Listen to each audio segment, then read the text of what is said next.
Bonjour, bienvenue, c'est Jules Chenu. Aujourd'hui, on va voir l'insomnie comme problème de santé en condition principale. Donc c'est pour quelqu'un qui va voir le médecin, il va voir son docteur, et puis en plus, ensuite recommander un psychiatre, ou alors il va juste voir son docteur.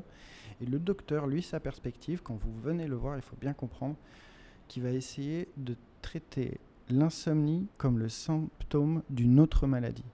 Donc vous arrivez avec de l'insomnie, lui il dit, son modèle mental c'est oh tu viens avec de l'anxiété, tu viens avec de la dépression, tu viens avec un PTSD, tu as la ménopause. Il voit une maladie derrière l'anxiété, derrière l'insomnie.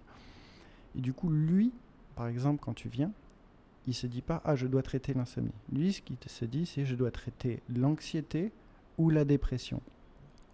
Et ensuite si on traite l'anxiété ou la dépression, l'insomnie s'en ira une fois que l'anxiété ou la dépression est traitée.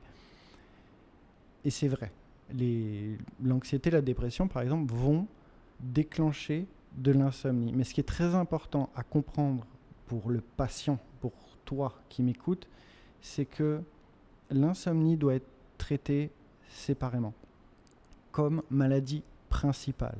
Il y a quelqu'un avec le même âge, la même maladie, et il y en a un qui n'a pas d'insomnie. Donc c'est pas ensemble. C'est pour ça que quelqu'un qui a de l'anxiété ou qui a une dépression, qui va développer de l'insomnie, il faut la traiter pour l'anxiété et la dépression. Mais ensuite, il faut traiter l'insomnie. Sinon, l'insomnie va rester latente. Elle est en effet déclenchée par ça. Elle peut être déclenchée par plein d'autres trucs. Ménopause, par exemple, et tout. Mais une fois qu'on a traité l'autre maladie, il ne faut pas oublier de traiter l'insomnie comme une condition principale parce que ce n'est pas ensemble. Quelqu'un qui est dépressif ou qui est anxieux va avoir de l'insomnie. On règle la dépression, l'anxiété, l'insomnie peut rester là.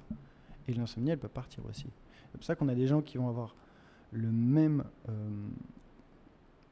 maladie, le même âge, mais il y en a un qui ne va pas avoir d'insomnie, et il y en a un autre qui va l'avoir, et il y en a un qui va développer une insomnie long terme. Voilà. C'était juste pour comprendre que même si c'est associé, ça peut être un symptôme, ça doit être traité à un moment donné comme un problème de santé de condition principale. Voilà, au revoir.